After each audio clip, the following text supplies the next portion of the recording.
most of you that know the history of my beginning of this peace conference is a part of a world initiative, and we hope that just with some stimulation we'll see more activity and working to build that culture of peace in the world.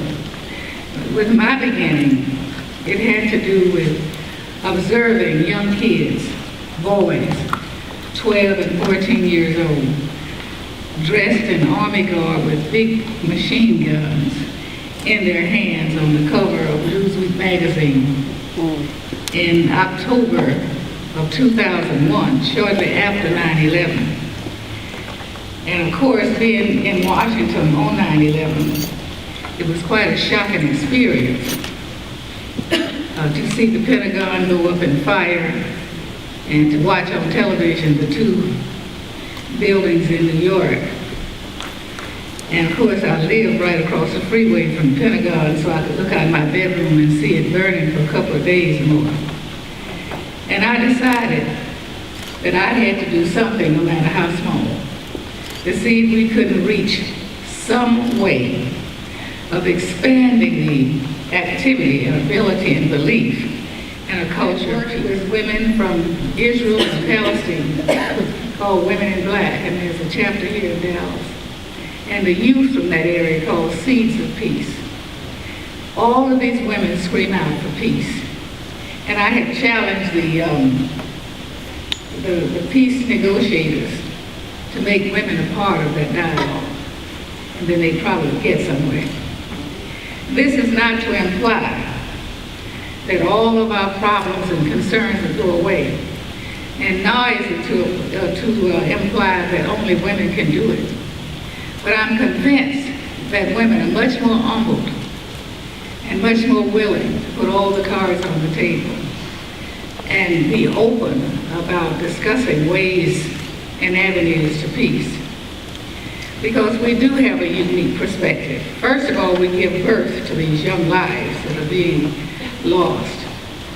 And so this is only for the purpose of attempting to heighten awareness and inspire people, others, all, regardless of gender, religion, ethnicity, to bring about peaceful dialogues, to find ways to end conflict peacefully. I think women in particular are good emergency managers because they have good communication skills that are nurturing, as the Congresswoman mentioned. I was talking to some of my colleagues in this field, most of whom are men, and I said, well, don't you think that women are better at multitasking? And they said, no, we don't. So, well, okay, we agree to disagree. But I do think, particularly in the field of emergency management, it is a certain type of communication. And the core of this field, the most important thing to me is making sure we know where our resources are. So you have to be able to talk to the senior FBI official the same way you talk to the local fire chief from the smallest town in Dallas County. And I think from what I've seen of the women I've met in this field, they're very, very good at doing it. Women are very key to peace building, and whether that's here after a natural disaster, because I think natural disasters are inherently unstable, and a lot of these same concepts apply. I just want to end by saying, I think it's really critical that as we look at how to reconstruct post-disaster, post-conflict, that as we're spending money, our government spends money, communities spend money, our states spend money, to really be advocates here in this room, be voices for ensuring that women's concerns are addressed, and that everybody gets a seat at the table in making those decisions. And that everybody, regardless of their race, their ethnicity, their gender, any other disability, any other group of people that are important in a community, their needs might be similar to everyone else's, but they might have a different perspective that we need to make sure is addressed to really create and sustain stable communities. Campaign to establish a U.S. Department of Peace. I think we really need to make peace a priority and make it real. The first bill to introduce the Department of Peace, I believe, was in 1935. They've been introduced regularly since then. The Peace Alliance, is this the 5th year it's been Congresswoman Johnson has been behind it from the start, and it's recently been introduced again.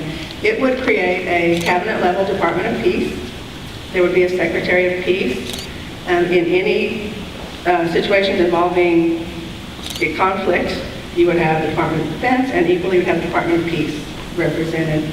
There would be infrastructure, there would be provisions for communities, there would be an Academy for Peace equal to the military academies. So I think we just need to, overall, make the decision and make the commitment that peace is possible, peace is real, and we have to do it. It's not just some airy-fairy thing. It's real, and it's necessary, and it's hard. It's the hardest thing in the world, because you don't get to peace and stay there. It's a constant struggle, but I believe we can get there, and I believe we have to start with the children and the women, who, of course, are the nurturers and the responders, the ones who have to. But peace includes this whole idea of institution building. It includes people, it includes security in identity. It includes economic empowerment. It includes the ability to participate in the process. Peace is not just only about the absence of war. So if you look around the world and you look at countries like Haiti and countries in other parts of the world, in Yemen and all these other countries, there is conflict, but what is the conflict about? It's oftentimes about identity. It's sometimes about land. It's also about your ability to have your needs met. There is no peace if your needs are not met at any level. When we look at the staggering amount of money that's being spent on these wars and the staggering amount of money that's in this country that's controlled by people who have a callous disregard and arrogance about the plight of others in the world. And it breaks my heart, and I can't be objective about that. For me, I think the most vulnerable among us are the women and children, and so when I do go into war zones, it is with an eye to showing the effects of war on women from a very subjective perspective. There's no way that you can go into these disaster areas like Haiti or Japan or Pakistan or Afghanistan or any war zone and not be moved and not feel compelled to move the rest of the world with your work. The kind of work that I do, I believe requires me to be subjective and to come across with good documentary stuff. It's not for everyone. The kind of ingredients that it takes for people to have a lust for peace, a lust for understanding, and a lust for respecting differences, we don't have a future to look forward to. When you develop a society that's only for themselves and do not want to reach out and carry someone along or hand an old person a cool glass of water, we've lost our way. Because we are losing what a democracy is all about. And so I thank you for being a part of this. I thank you for helping to carry the message